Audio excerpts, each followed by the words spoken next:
Reasoning के offline batches में अक्सर बच्चों के कुछ डाउट्स रहते हैं और वो पूछते हैं कि सर हम ऐसा क्यों कर रहे हैं। तो वही डाउट्स आपके भी हो सकते हैं, इसलिए मैं उन डाउट्स को यहाँ पर भी डिस्कस कर रहा हूँ ताकि आपका भी कॉन्सेप्ट क्लियर हो सके। लेकिन उससे पहले हम सॉल्व कर लेते हैं इस वाले क्वेश्चन को, जो कि मैंने लास्ट वीडियो में आपको होमवर्क दिया था, क्योंकि इसमें भी आपका एक डाउट है जो अक्सर रहता है। यहाँ पर आपसे कहा गया है कि एक पंक्ति में बैठे हुए पी व्यक्तियों में बॉब का स्थान आरंभ से एम्बा और अंत से एनवा है। तो पूछा जा रहा है कि बताइए कौन सा विकल्प सदैव सत्य होगा।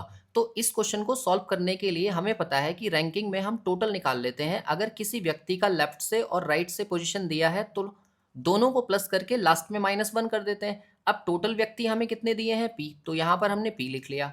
और एक व्यक्ति का लेफ्ट से स्थान दिया है एम और प्लस राइट से स्थान दिया है एन और -1। तो यहाँ से जो एक्सप्रेशन हमारा आ जाएगा वो आ जाएगा M plus N -1 equals to P, जो कि हमें कौन से वाले विकल्प में दिया है, ऑप्शन ए। तो ऑप्शन ए जो है वो इसका करेक्ट आंसर है। अब यहाँ पर डाउट क्या बनता है, डाउट ये बनता है मैक्सिमम बच्चों का कि ये -1 क्यों किया जा रहा है। तो इसी -1 का कॉन्सेप्ट मैं आपको सिखाता हूँ कि ये -1 क्यों किया जाता है। एग्जाम्पल के लिए हमने 5 व्यक्तियों को एक पंक्ति में बैठा दिया, ठीक है, ये 5 के 5 है। अब यहाँ से एक व्यक्ति, ये वाला व्यक्ति जो है, इसको हमने सपोज कहा ये ए है। तो आप एक काम करो, यहाँ पर लेफ्ट से इसका प्लेस देखो कि ये कौन से प्लेस पर बैठा है। तो आप कहोगे 1, 2 और 3, यानी कि थर्ड प्लेस पर है। और राइट साइड से इस पे नंबरिंग करो तो ये आएगा 1, 2, 3, इधर से भी थर्ड प्लेस पर है। तो अगर मैं इन दोनों को प्लस करूं 3 + 3, तो यहाँ से मेरा कितना आएगा 6। जबकि हमने पर्सन कितने बैठाए थे, 1, 2, 3, 4, 5, टोटल पर्सन 5 थे, लेकिन हम गिन कितने रहे, 6। इसलिए हम लास्ट में क्या कर रहे हैं, -1। तो हमारा आंसर करेक्ट जो आएगा वो 5 आएगा। तो ये जो -1 करने का कॉन्सेप्ट है, एक्चुअल में ये क्या है, जब हम ए को लेफ्ट से गिन रहे थे तब भी हमने उसकी पोजीशन गिनी, और जब हम ए को राइट से गिन रहे हैं तब भी हमने उसकी पोजीशन गिनी। तो इसलिए ए का जो प्लेस है वो 2 बार काउंट हो गया, इसलिए लास्ट में हमने क्या किया, -1, और -1 करके हमें टोटल मिल गया। तो ये ध्यान रखना, जब कभी हम +1 और -1 कर रहे हैं तो वो किसके लिए कर रहे हैं, क्योंकि एक व्यक्ति की जो स्थिति है हमने वो 2 बार काउंट कर ली है। इसी तरह से रैंकिंग के कॉन्सेप्ट आपके क्लियर हो जाएंगे। दूसरा डाउट बनता है आपका कैलेंडर टॉपिक के इस वाले क्वेश्चन से। ये क्वेश्चन मैंने आपको पीछे भी दिया था और आप लोगों में से एक व्यक्ति ने इस पे कमेंट किया था कि इसका जो आंसर है वो बृहस्पतिवार होना चाहिए। जरा सुनो, मैं इस क्वेश्चन को आपको एक्सप्लेन कर रहा हूँ कि किस तरह से ये सॉल्व किया जाता है।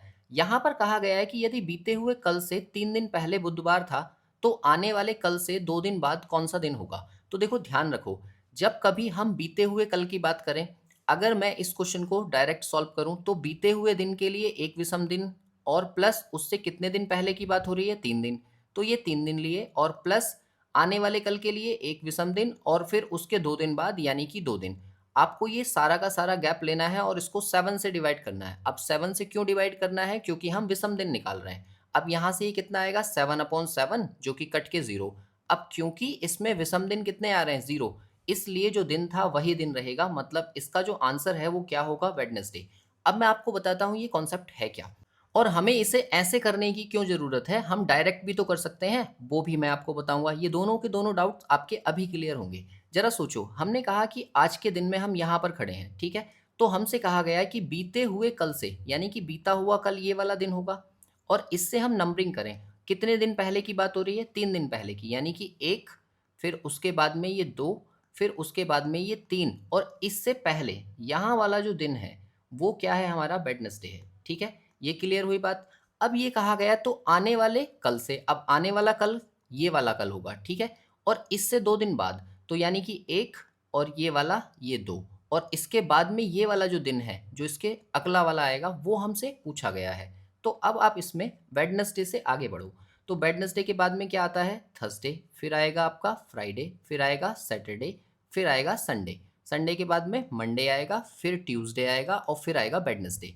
तो वेडनेसडे ही आंसर है। अब देखो, ये इस तरीके से भी हमने सॉल्व किया तो भी हमारा आंसर वेडनेसडे आ रहा है, और इस तरह से हम सॉल्व करेंगे तो भी हमारा आंसर वेडनेसडे आएगा। लेकिन हमें इसे इससे करने की ज़रूरत क्यों है, हम इसे ऐसे लिखकर क्यों नहीं कर रहे। ज़रा सोचो, इसी क्वेश्चन में अगर आपसे ये कहा जाता कि यदि बीते हुए कल से 213 दिन पहले बुधवार था तो आने वाले कल से 256 दिन बाद कौन सा दिन होगा, तो आप ज़रा सोचो कि क्या ये इतनी बड़ी बड़ी वैल्यूज़ आप इस तरह से बॉक्स में रिप्रेजेंट कर पाओगे, नहीं। इसलिए हम क्या काम करते हैं, इसे सॉल्व करने के लिए हम डायरेक्टली सॉल्व कर रहे हैं कि बीते हुए कल के लिए हमने एक दिन लिया और प्लस कितने दिन पहले की बात हो रही है? 213 दिन पहले की बात हो रही है।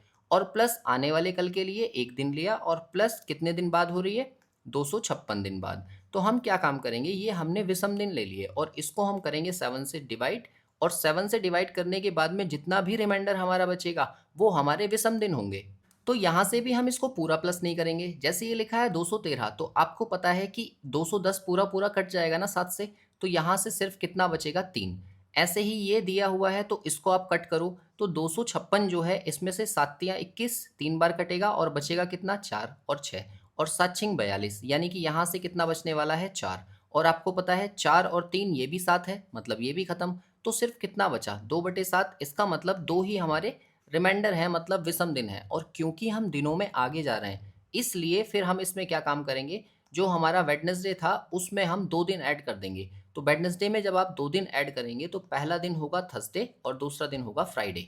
तो अब हमारा आंसर होगा फ्राइडे। अब क्योंकि इतने बड़े नंबर्स को रिप्रेजेंट करने के लिए हमारे पास ना तो टाइम होगा और ना ही इस तरीके से हम उसे रिप्रेजेंट कर सकते हैं, इसलिए इस वाले मेथड को यूज किया जाता है। आई होप आपका ये डाउट भी क्लियर हो गया होगा।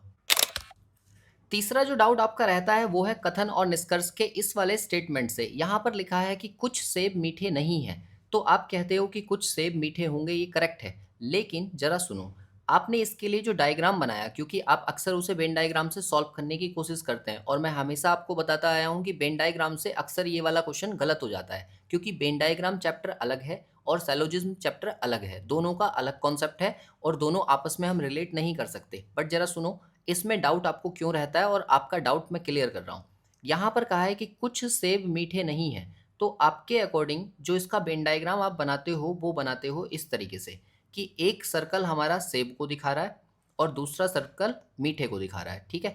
तो आप ये कहते हो कि यहाँ पर जब ये कटा हुआ है तो इसमें ये कहा है कि कुछ सेब मीठे नहीं हैं, तो कौन से वाले नहीं हैं? जो हमने ये वाले सेब बनाए हैं, ये एप्पल्स जो हैं वो मीठे नहीं हैं। इसका मतलब हमारे लिए वेन डायग्राम सही है।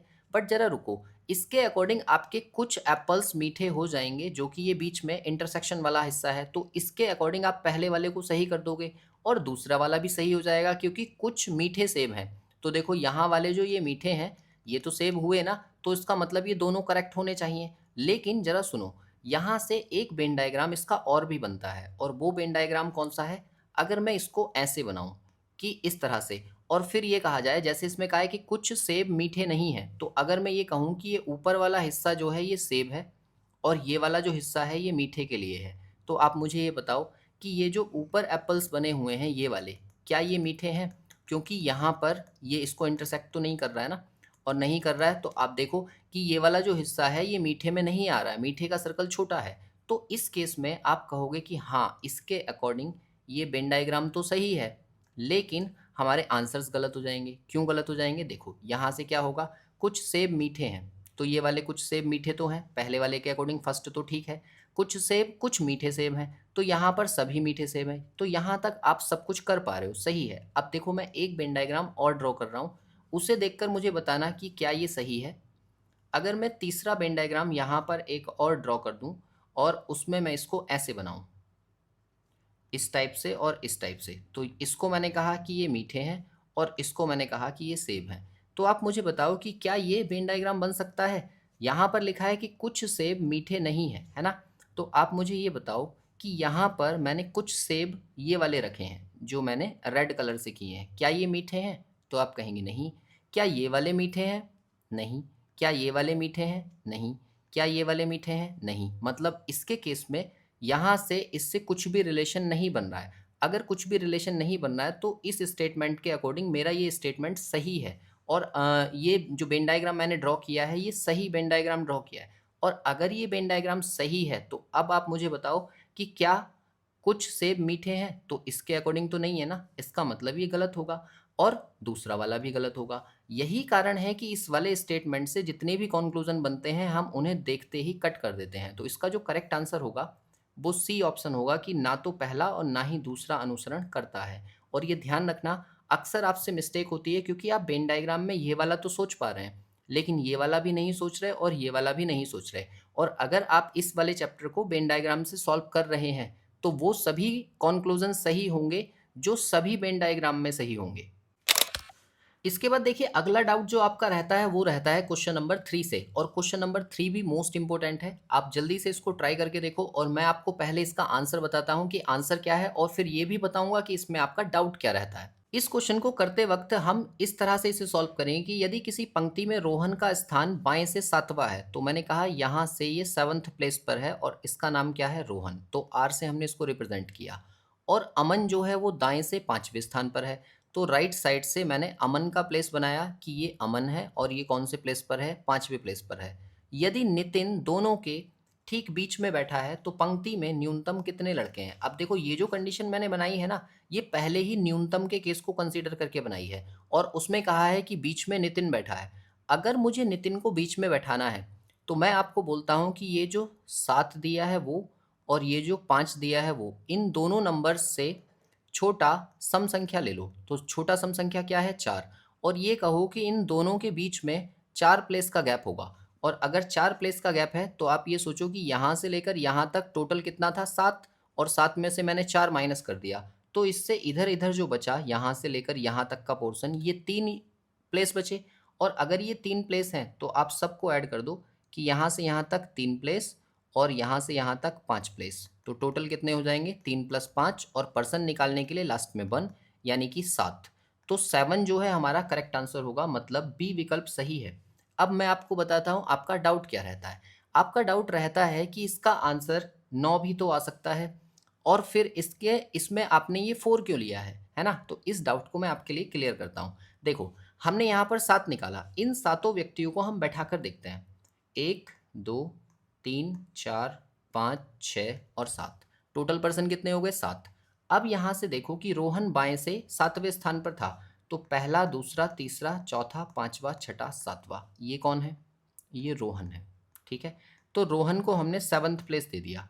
और फिर इसके बाद में क्या कहा है कि अमन जो है वो दाएं से 5वें स्थान पर है। तो अगर मैं यहाँ से 5वां स्थान गिनूँ तो 1 2 3 4 और 5, ये 5वां प्लेस जो है ये किसको हमने दिया, अमन को दिया। ठीक है, अब इनके बीच में कहा गया है यदि दोनों के ठीक बीच में कौन बैठा है, नितिन, तो नितिन को ठीक बीच में बैठाने के लिए हमारे पास ये वाला प्लेस बचा, ये कौन है, नितिन है। तो नितिन बीच में तभी बैठेगा जब अमन के और नितिन के बीच में जितने व्यक्ति होंगे उतने ही व्यक्ति नितिन और रोहन के बीच में होंगे। तो आप देखो यहाँ पर भी एक व्यक्ति है और यहाँ पर भी एक व्यक्ति है, तभी तो नितिन ठीक बीच में बैठा है।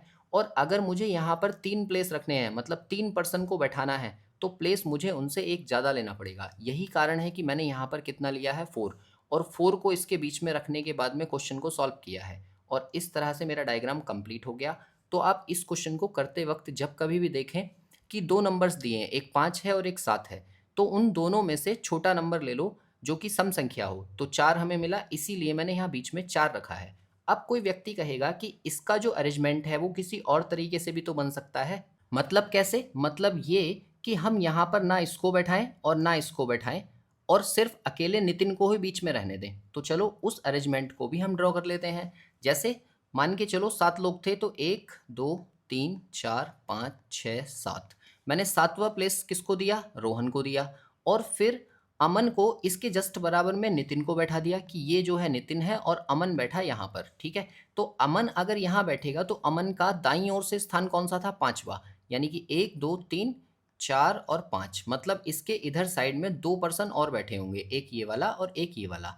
तो आप जरा काउंट करो टोटल कितने हुए, 1, फिर ये 2, फिर ये 3, ये 4 5 6 7 8 और एक 9, मतलब यहाँ से हमारा कितना आंसर आएगा, 9। और देखो 9 भी विकल्प में है। तो मैं यही तो कह रहा था कि कुछ लोग कहेंगे कि 9 भी तो इसका आंसर हो सकता है, बट जरा सोचो यहाँ पर हमसे पूछा क्या है, न्यूनतम कितने हैं। और अगर न्यूनतम पूछा है तो 7 में और 9 में छोटा नंबर कौन सा है, 7, इसलिए 7 इसका करेक्ट आंसर होगा। अक्सर मिस्टेक होने वाला क्वेश्चन है और इसे आप मार्क कर लेना, स्टार बना लेना। ठीक है, मैंने आपको क्लियर कर दिया कि यहाँ पर मैंने 4 क्यों लिया है, क्योंकि जब हम इसको बैठाएंगे तो वो पॉसिबिलिटी हम कंसीडर करके देखेंगे जिसके अंदर मिनिमम आए। 9 भी बैठ सकते हैं, 7 भी बैठ सकते हैं, लेकिन अगर पूछा जाए कि मिनिमम कितने हैं तो आपका आंसर क्या होगा। और आप मुझे कमेंट करके बताओ कि अगर इसी में अधिकतम पूछा होता तो उसका आंसर क्या होता। इसके बाद देखिए क्वेश्चन नंबर 4 को। क्वेश्चन नंबर 4 में क्या डाउट रहता है? क्वेश्चन नंबर 4 में कहा गया है कि 1997 का जो कैलेंडर है वो निम्न में से किस वर्ष के समान होगा? तो देखो इसके लिए मैंने आपको एक ट्रिक बता रखी थी कि 1997 से जस्ट पीछे आप देखो कि 1996 जो वर्ष है वो लीप है क्या? तो आप कहोगे हाँ, ये लीप वर्ष है। और अगर ये लीप वर्ष है तो जो दिया गया वर्ष है वो टोटल 6 साल के बाद में रिपीट होगा। तो 6 साल के बाद में अगर वो रिपीट होगा तो ये 1997 में हम 6 साल प्लस कर देंगे और ये कितना बन जाएगा 2003। मतलब 2003 का जो कैलेंडर होगा वो 1997 के कैलेंडर के सिमिलर हो जाएगा। लेकिन कई सारे लोगों में एक डाउट रहता है कि सर यहाँ पर तो ये क्वेश्चन आप ठीक कर रहे हो, बट अगर यहाँ पर 1997 की जगह 1897 होता तो क्या फिर मेरा आंसर 1903 सही होता, या फिर 1904 सही होता, या फिर 1908 सही होता, या फिर 1911 सही होता? फिर आपका आंसर कौन सा वाला सही होता? तो देखो इस केस में आप ये कहते कि 1897 से जस्ट पीछे कौन सा वर्ष है? 1896 जो कि लीप है। और हमारा कॉन्सेप्ट जो सिखाया गया है उसके अकॉर्डिंग क्या है कि ये 6 साल के बाद में रिपीट हो जाएगा, मतलब 1903 इसका आंसर होना चाहिए। बट ये आंसर गलत होगा फिर। क्यों गलत होगा? क्योंकि यहाँ पर जब हम 1997 से आगे बढ़ रहे हैं तो हमें जो सेंचुरी क्रॉस करनी है वो सन 2000 है। तो 2000 अपने आप में एक लीप है ना? लेकिन अगर मैं 1897 से आगे बढ़ रहा हूँ तो फिर मैं जो सेंचुरी क्रॉस करूँगा वो 1900 होगी, और 1900 लीप नहीं है।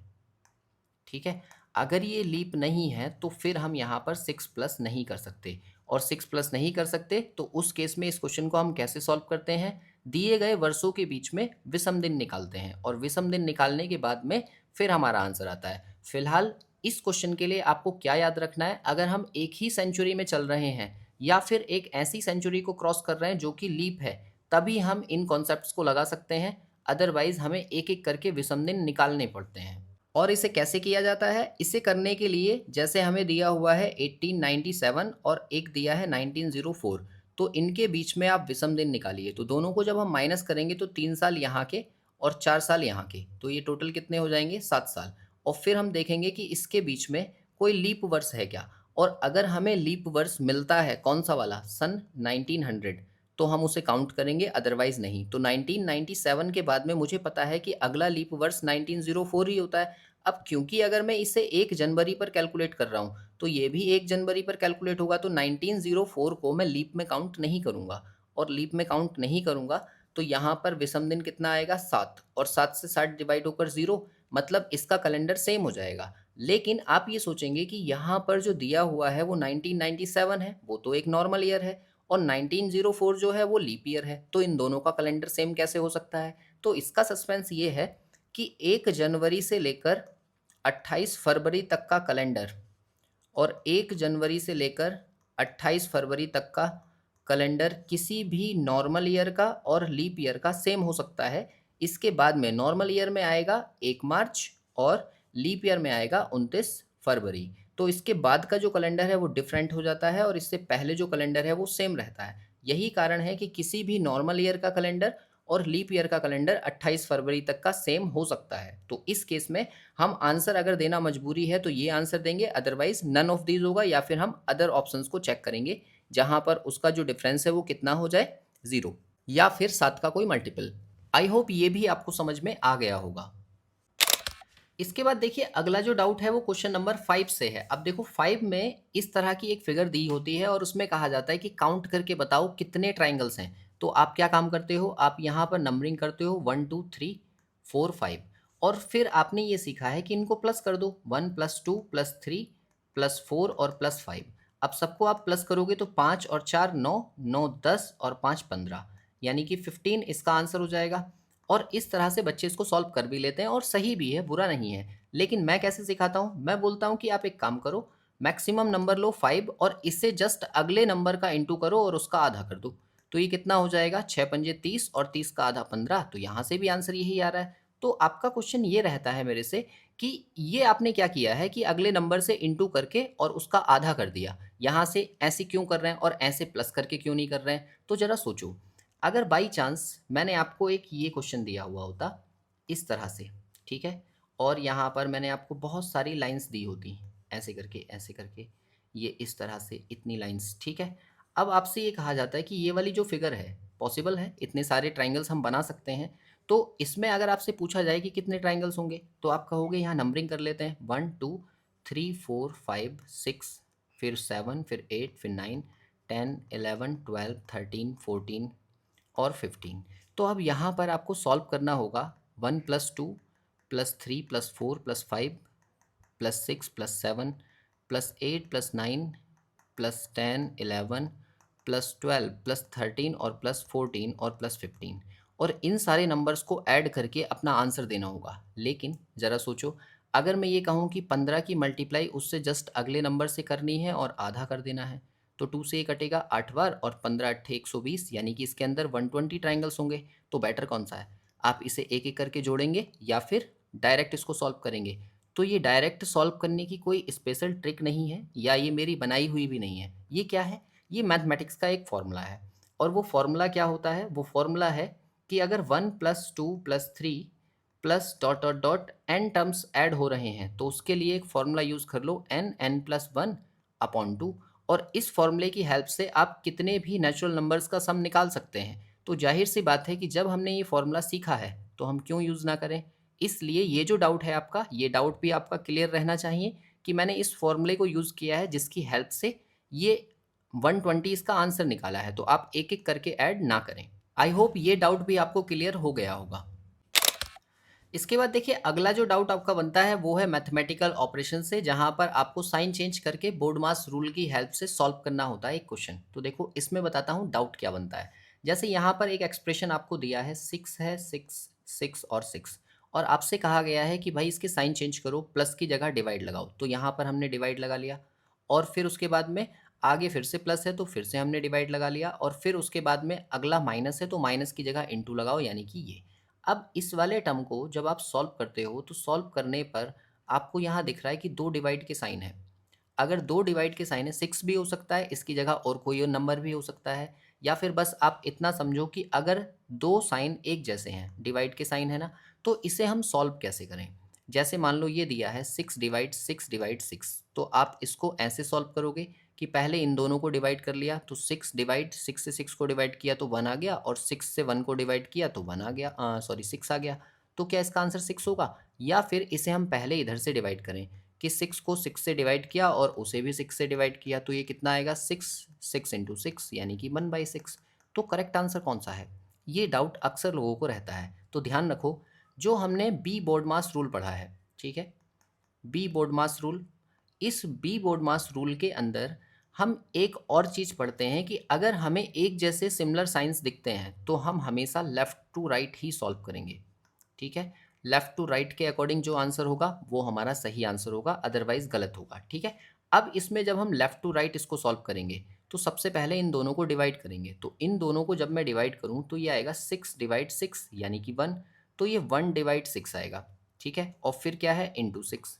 तो अगले स्टेप में जब मैं इसको डिवाइड करूंगा तो ये 1/6 आएगा और फिर इंटू 6 आएगा, क्योंकि 6 से ये 6 कट जाएगा, तो इसलिए इसका जो करेक्ट आंसर होगा वो 1 होगा। तो अक्सर आप ये ध्यान रखना कि जब कभी आपको एक जैसे 2 साइन दिख जाएँ तो आपको लेफ्ट से राइट सॉल्व करना है, ठीक है। अदरवाइज आपके क्वेश्चन का आंसर गलत आएगा। आई होप जितने डाउट्स मैंने आपके यहाँ पर लिए हैं वो सारे के सारे डाउट्स आपको क्लियर हुए होंगे। फिर भी अगर किसी क्वेश्चन में आपका कोई डाउट रहता है तो नीचे कमेंट बॉक्स में अपना डाउट ज़रूर छोड़ें, क्योंकि आगे मैं ऐसी 1-2 और वीडियोस बनाने वाला हूं जिसमें आपके डाउट्स मैंने लिए होंगे और उन डाउट्स को एक्सप्लेन करने की कोशिश करूंगा, ताकि आपका कॉन्सेप्ट क्लियर हो जाए और आपके पेपर में 10 मार्क्स की रीजनिंग आएगी, 10 में से 10 मार्क्स आ जाए। इससे अलग एक और बात है, ये जितने भी टॉपिक्स यहाँ पर दिए हैं ये सारे के सारे टॉपिक्स मैंने आपको पढ़ा रखे हैं। डिस्क्रिप्शन में वीडियोज़ के लिंक है, आप उन वीडियोस को जाकर चेक करिए और देखिए कि वहाँ पर किस तरह से इन क्वेश्चंस को सॉल्व किया जाता है, ताकि आपके एग्जाम की प्रैक्टिस जो है वो बेटर से बेटर तरीके से हो सके। बाकी मिलते हैं नेक्स्ट वीडियो में अगले कुछ कॉन्सेप्ट के साथ।